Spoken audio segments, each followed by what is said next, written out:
Halo Sobat CNC, gimana kabarnya hari ini? Tentunya semua baik-baik saja ya. Walaupun negeri kita ini sedang tertimpa musibah pandemi COVID-19, tapi kita jangan berhenti mencintai Indonesia. Baik, kali ini CNC akan membuat video tentang cara membedakan batu rubi Burma dengan batu rubi dari negara lainnya. Kenapa kita harus membahas tentang batu rubi Burma dan bukan batu rubi dari negara lainnya? Karena batu rubi Burma itu terkenal akan kualitasnya, baik warnanya maupun kualitas bahannya, dan memiliki harga paling mahal untuk kelas rubi di seluruh dunia. Oke, baik, mari kita mulai teman-teman.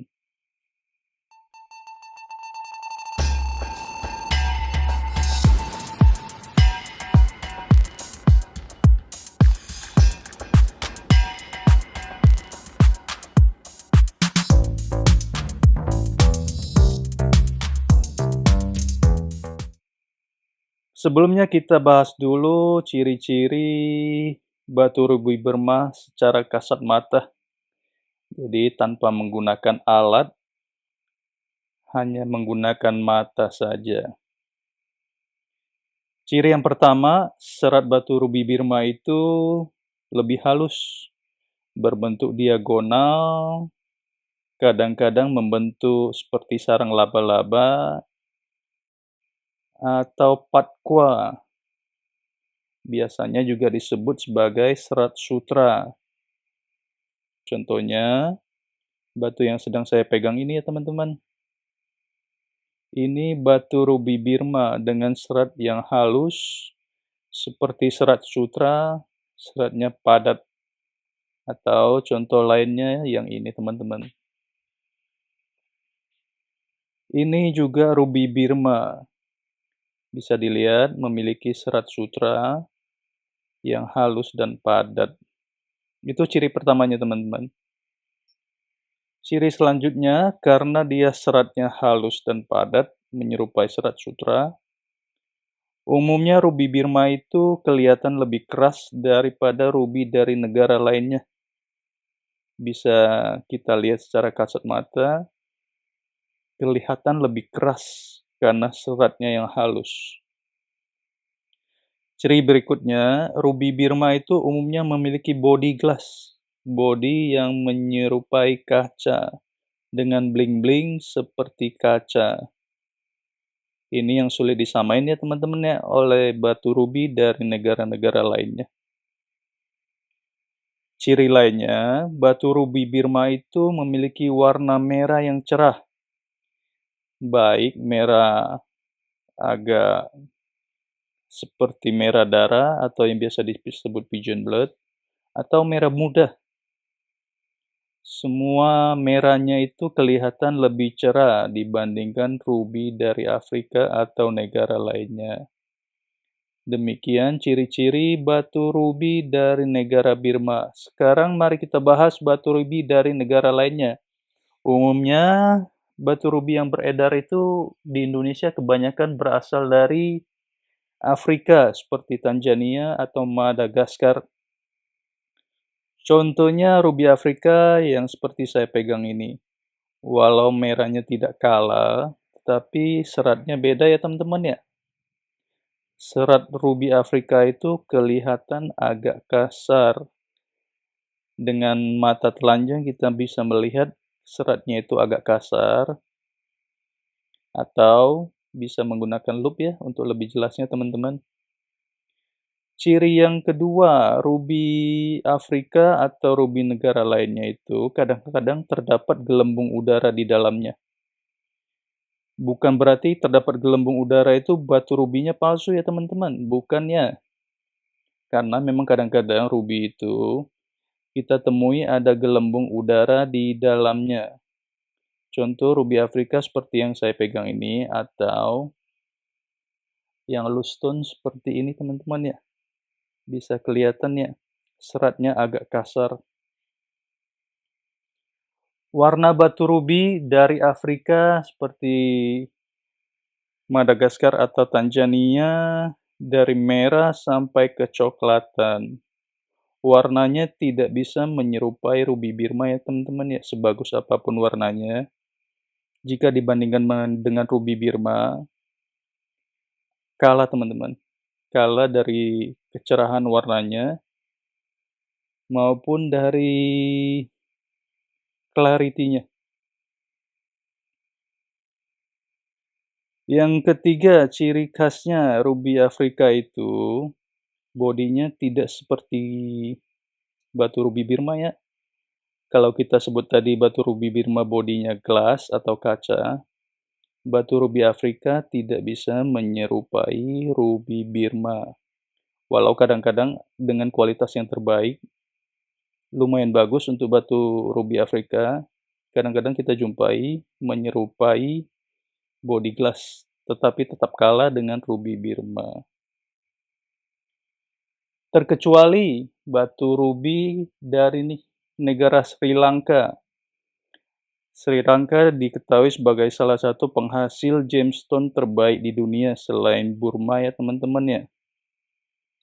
Cuman karena rubi berwarna agak ke pink atau merah muda, secara umum kita menyebutnya bukan rubi ya teman-teman, tetapi pink sapphire. Biasanya kalau kita lab, keluarnya pink sapphire, bukan ruby. Seperti yang saya pegang ini pink sapphire dari Ceylon atau Sri Lanka. Disebut pink sapphire ya teman-teman ya, bukan ruby. Batu ruby dan batu safir itu termasuk dalam kelas korundum. Bahannya sama, yang membedakan cuma warnanya. Untuk korundum selain warna merah disebut batu safir. Hanya warna merahnya doang yang disebut batu ruby. Baik, ada satu jenis batu ruby yang sering kita jumpai di pasaran dengan kualitas yang sangat bagus. Sering disebut ruby Siam atau ruby Thailand. Seperti yang saya pegang ini, batu rubinya sangat bagus dan indah. Tetapi ini sintetis ya teman-teman ya. Sintetis itu bukan asli batu dari alam. Sintetis itu bikinan industri atau bikinan pabrik ya teman-teman. Walau kelihatan sangat indah, jangan salah ya teman-teman. Jangan sampai tertipu untuk membeli batu rubi seindah ini, ternyata hasilnya sintetis. Contoh lainnya, batu rubi Thailand ini Delimasium, biasa disebut Delimasium, dengan kualitas yang sangat indah. Tetapi batunya sintetis ya teman-teman ya, bukan asli. Bukan natural alam, tetapi batu bikinan. Baik, apakah selalu batu rubi Birma itu dihargain lebih mahal daripada batu rubi negara lainnya? Belum tentu ya teman-teman ya. Banyak faktor yang berpengaruh, salah satunya warna.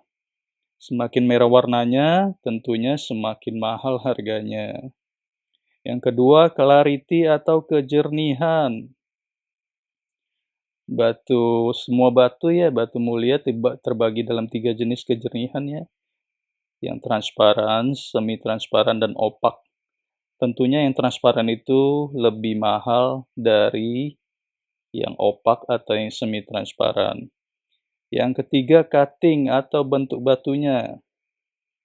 Jangan salah teman-teman ya, kadang-kadang kita menemukan batu dengan bahan yang bagus, hanya karena salah pengolahan menurunkan harga batunya. Salah pengolahan di sini maksudnya di cutting-nya ya teman-teman ya. Kadang-kadang kita salah cutting menurunkan harga batunya. Yang keempat, berat atau karatnya. Ini umum ya teman-teman ya, semakin besar batu mulianya semakin mahal harganya.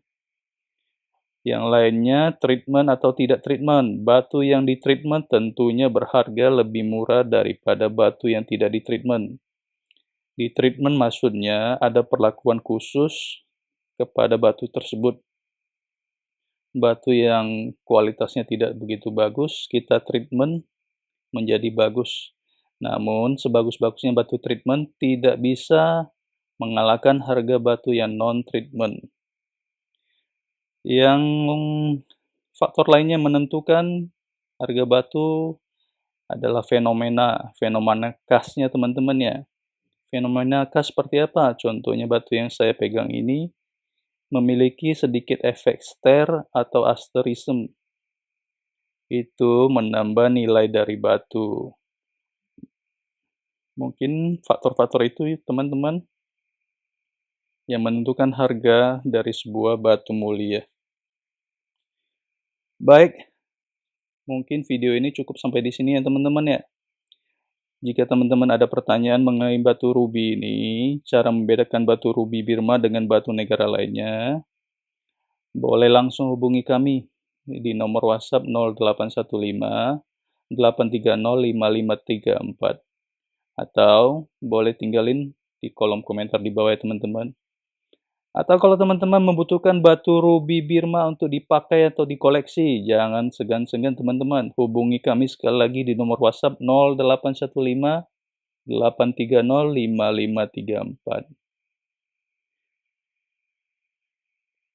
Baik, mungkin sampai di sini aja video untuk kali ini ya teman-teman ya.